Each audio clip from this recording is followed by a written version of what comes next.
Viewers, welcome to my channel. इस video में सीखना, जिसे मनोविज्ञान की भाषा में अधिगम भी कहा जाता है, के अर्थ एवं परिभाषाओं के बारे में जानेंगे। शिक्षा मनोविज्ञान में सीखना एक अति महत्वपूर्ण विषय है। जैसे ही एक मनुष्य इस पृथ्वी पर जन्म लेता है, वैसे ही उसके सीखने की प्रक्रिया प्रारंभ हो जाती है। कुछ विद्वानों का मानना है कि गर्भावस्था में ही सीखने की प्रक्रिया का आरंभ हो जाता है। हमारे प्राचीन ग्रंथ महाभारत में अर्जुन के पुत्र अभिमन्यु द्वारा गर्भ में ही चक्रव्यूह में प्रवेश करना सीखने की बात कही गई है। सामान्य रूप में सीखना व्यवहार में परिवर्तन को कहा जाता है। व्यवहार में जो परिवर्तन थकान, दवा खाने, बीमारी, परिपक्वता आदि से होता है, ऐसे परिवर्तनों को सीखना नहीं कहा जाता है। मनोविज्ञान में सीखने से तात्पर्य बालक के व्यवहार में उन स्थायी परिवर्तनों से होता है जो अभ्यास या अनुभव के फलस्वरूप होता है तथा जिसका उद्देश्य बालक को समायोजन में मदद करना होता है। इसे हम एक बहुत ही अच्छे उदाहरण के द्वारा समझ सकते हैं। एक शिशु के सामने दीपक ले जाने पर वह स्वाभाविक रूप से लौ पकड़ने के लिए हाथ बढ़ाता है।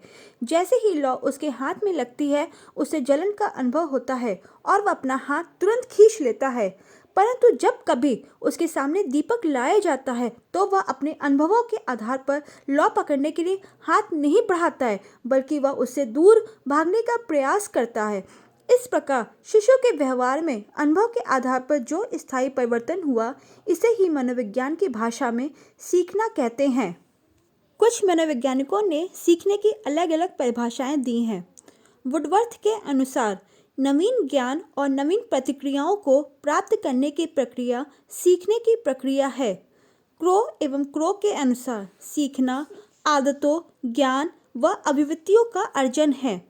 गेट्स व अन्य के अनुसार सीखना अनुभव व प्रशिक्षण के द्वारा व्यवहार में होने वाला सुधारात्मक परिवर्तन है।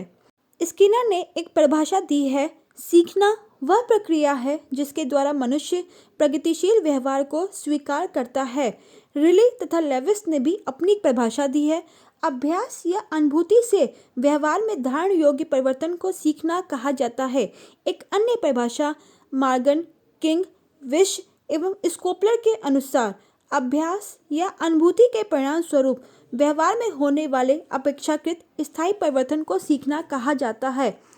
प्रमुख परिभाषा हरजेनहन के अनुसार सीखना व्यवहार में या व्यवहारात्मक अंतःशक्ति में अनुभूति के कारण उत्पन्न होने वाला परिवर्तन है तथा जिसे अस्थायी शारीरिक अवस्थाओं, जो मूलतः बीमारी, थकान या औषधि खाने से उत्पन्न होता है, द्वारा व्याख्या नहीं की जा सकती है।